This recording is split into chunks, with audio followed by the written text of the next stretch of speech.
Hey there, it is Dr. Tracy back for another episode. We're going to take a break from the ABCs of career development for at least an episode here for me to share some insights. And I want to share a little bit with you about my own career development. And what that has looked like for me lately in at least the last couple months. So I have transitioned from the corporate environment after 27 years into academia and am an assistant professor of business at Ohio Dominican University, and I am enjoying it so much. I have been an adjunct for just over 9 years at different universities, both in person and online, undergraduate and graduate. And I have the pleasure of teaching both undergraduate and graduate courses. My undergraduate are a mix of online and in-person, a lot more in-person, I would say, and then graduate online classes. And one of the courses that I'm teaching is Leadership and the Common Good, and it's part of our core curriculum at Ohio Dominican. And each year, freshman, sophomore, junior, and senior, you take a core curriculum course, and it is around the values of the Dominican sisters that we, in the Dominican faith that we have built, and the Roman Catholic faith, that the traditions and values are for the university. And in this course, we look at, for sophomore year, we look at the common good. So the first year is what does it mean to be human, and the second year is thinking about the common good. What is the common good? And so students can take a class specifically in their sophomore and I believe junior year based in a specific area. So the course I'm teaching is business, and it blends business, where we're looking specifically at leadership, and the common good. And in it, we have common text that we read. One of those is from the Bible, and it is in the book of Matthew. We read different verses from there and connect those to leadership and the common good. And then we also read Gaudium et Spes, which was produced by the Second Vatican Council in 1965. And we read part one of that, which is about 9 pages, and reflect on that. And it talks about the common good and the church's thoughts on the modern world at that time, but so relevant to today. And so we just went through that for our midterm phase. But what I told students in the very beginning, because I was so excited to teach a leadership class. I'm all about business, management, organizational development, behavior, human resources, all of that.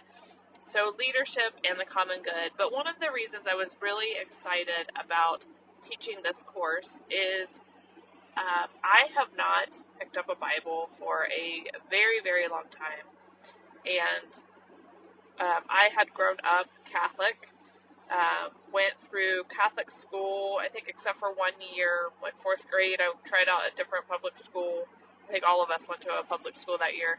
And but otherwise it was K through 12, went through Catholic school. And had some challenges after graduating, getting ready to get married with the church, and really parted from the Catholic Church. And I told my students this as well, I consider myself Christian, and I believe in God, and so what really was appealing to me in teaching this course is the ability to reconnect to my faith, which I know many individuals have been tested. I feel like I've been tested with my breast cancer journey in 2020, with my layoff journey starting in 2023, and being able to reconnect more strongly to my faith and my beliefs and digging more in. And this course, we are in week 9 of 16, has already, I've seen that happen so much. And I'm so grateful for that. And I wanted to share because I wondered how some of these uh, spirituality, the religious aspects, even the Bible, how does this connect to a business world? And through reading a lot of different verses within the book of Matthew and doing research on my own before I even talk with my students about how that connects to leadership principles and concepts has been fascinating.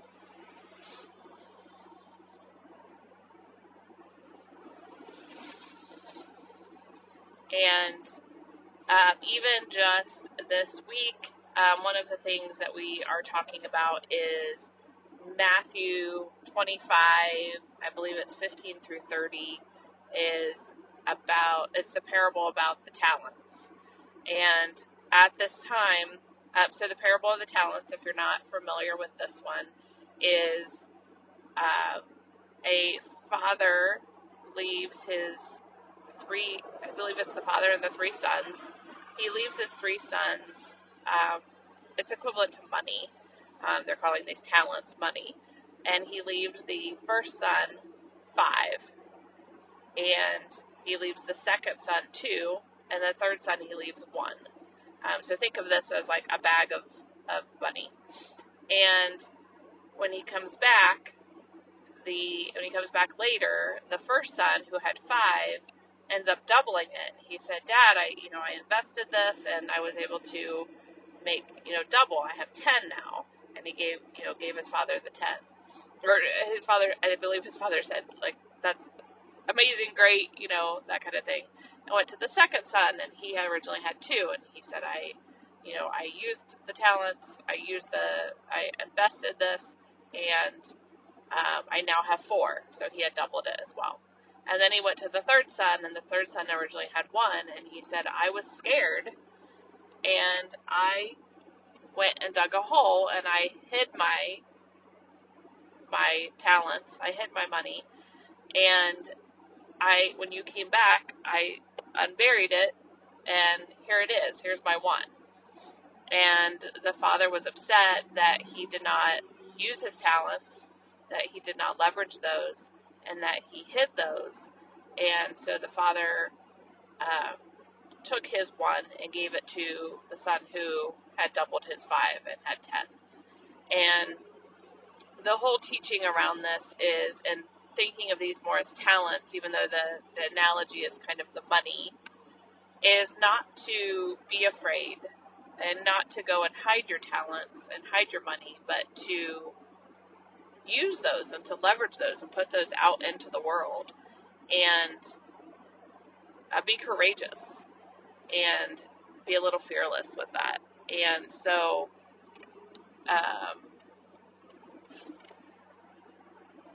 it's that, and then also with the students, taking it back and thinking about, okay, what are your talents?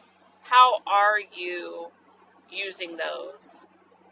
Are you leveraging those and putting those out into the world? Or are you hiding? And are you full of fear and not putting yourself out there and being courageous and looking at what could happen as a result of using those talents? And so alongside of this Bible, this parable, we are talking about goal setting and time management.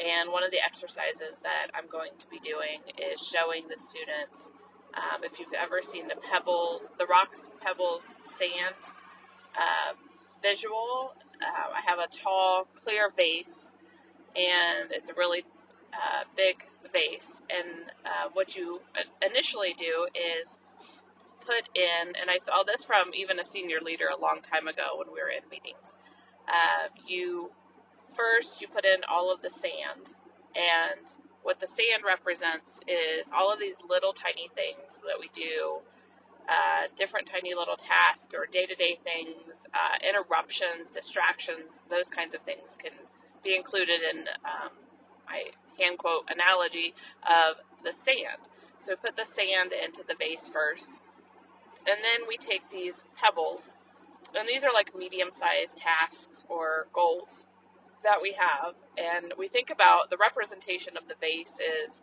like our day, a day in our life. And so we take these pebbles and we put them in on top of the sand and we pack them down as much as we can. And how many of these like medium tasks can we get in as much as possible?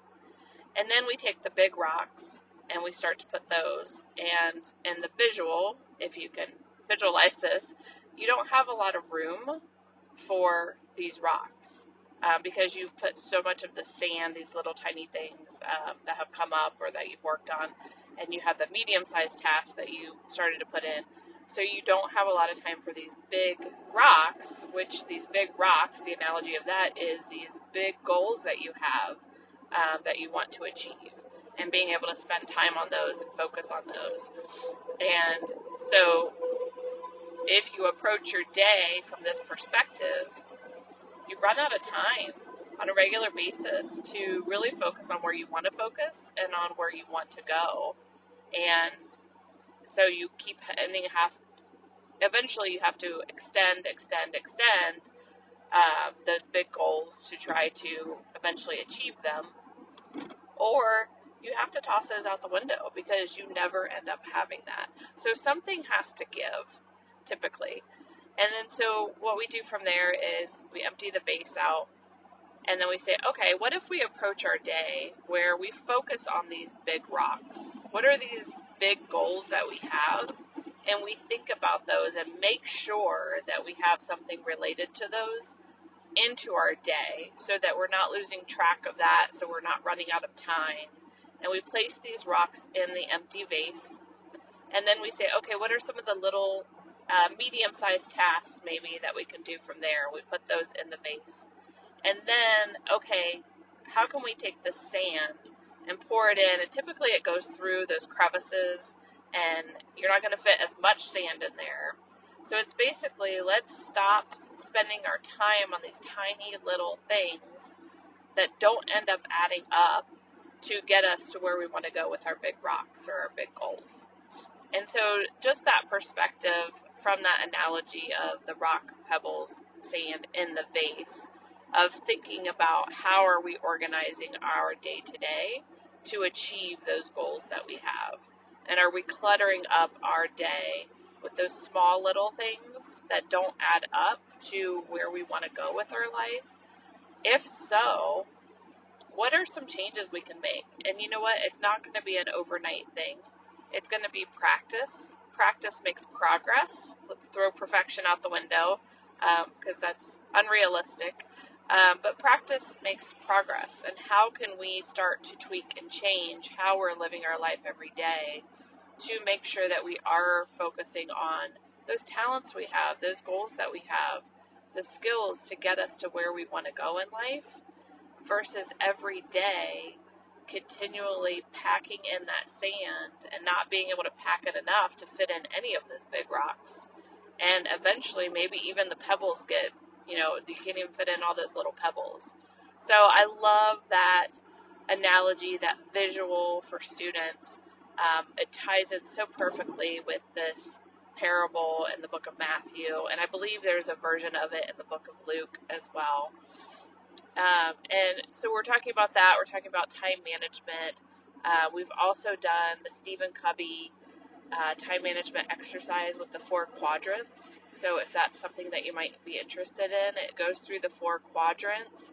And I believe this is out of the 7 highly effective habits.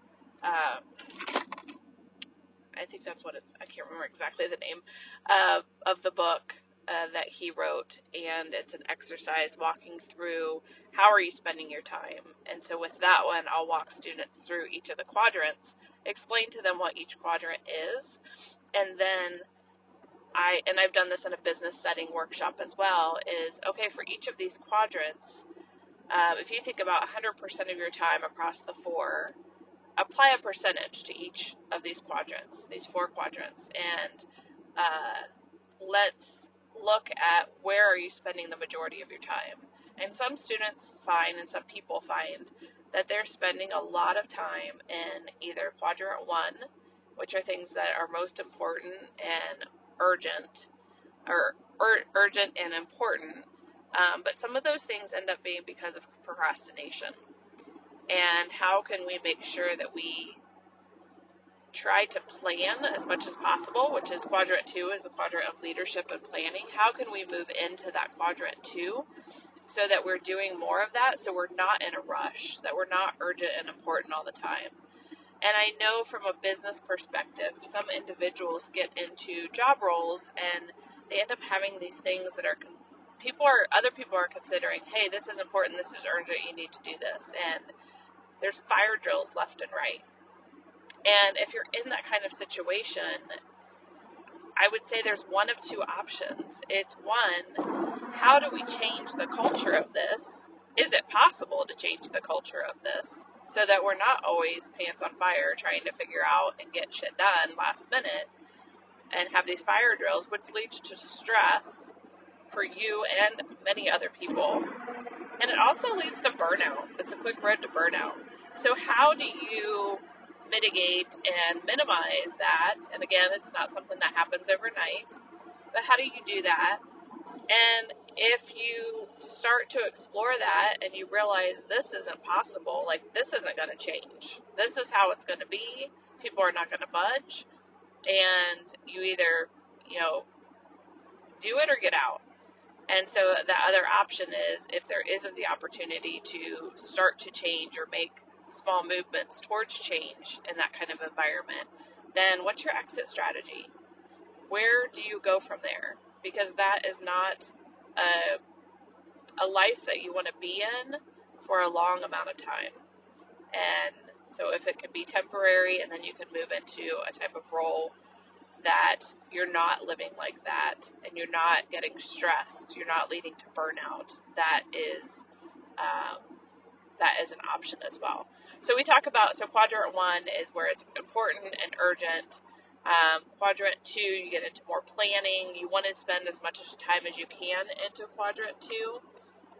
Quadrant 3 is not important but urgent. This is a lot of people pleasing. A lot of saying yes to other people and taking time away from you. So if we go back to the visual of the rock, pebble, sand, this is you adding more sand in your vase in your day and making less room for those big rocks or those goals that you have for yourself, because you're putting the sand in that's helping other people reach their goals. And then quadrant 4 is the quadrant of deception. And in this quadrant, a lot of us get into this quadrant. It can be a challenge if you get stuck here.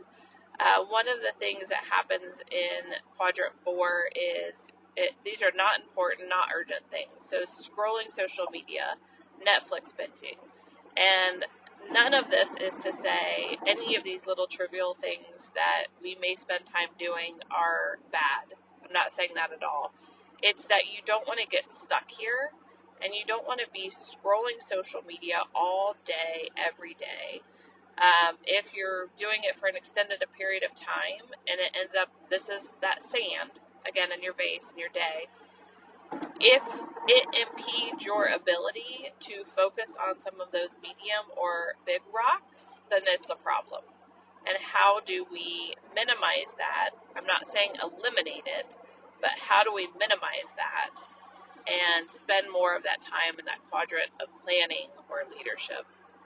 So these 3 different exercises, or these 3 different, I wouldn't say they're exercises, these 3 different concepts, thinking about the parable of the talents in Matthew 25:15 through 30, and tying that in with the visual of the rock, pebble, sand, and the time management exercise, the 4 quadrants of Stephen Covey.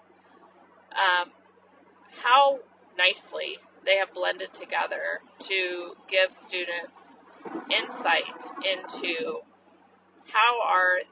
and not just students, for you as well listening, insight into how are you spending your time and how are you ensuring that you're focusing on those big rocks and that you're able to expand your talents, you're able to nurture those talents and not go and dig a hole in the sand and throw them in there. because you're preoccupied with other things or helping other people, but that you do have that focus in your life. And again, it's not going to happen overnight. If that's not where you are today, that's fine. If that's where you want to be, which I think most of us aspire to be in a place like that, then what is a baby step that you can take to start to transition over to that? Is there a job that you're in where it's constantly, maybe your whole entire day, most days, is full of sand, and you're not able to focus on any of those bigger goals or issues that you want to tackle? And maybe you're not even able to get to some of those pebbles or those medium-sized tasks. What are some steps that you can take? And some of those are easy. Others of those are challenging. I'm not going to say it's going to be easy, because it's not going to be easy in all cases. There could be the potential for conflict in some, or making a hard decision. But these are, maybe now you can see from me talking throughout how fascinating it's been to be able to come back to the Bible and being able to integrate and think about how those verses, whether they're parables or Jesus speaking or whatever that might look like, and how that integrates into the concept of leadership and how we can think about that. So I hope this has been insightful, whether you are a fellow professor, instructor, or even a business leader, and how you can interweave some of these things in. And maybe it's not right within the organization that you're in or the association that you're in to bring in that religious aspect or that spirituality. But those are some of the different ideas and thoughts and exercises that I've brought together to help my students better understand and make those ties between leadership and the common good and how all of this connects. And it's helped me along the way. So as a professor, we are not only teaching, but we should be learning as well. And I'll tell you what, I have been learning so much, and it's been so enlightening, and I'm very grateful for the opportunity to learn alongside of my students and to help them to learn and open their eyes and give them those aha moments as well. So thank you for listening, and I'll catch you on the next episode.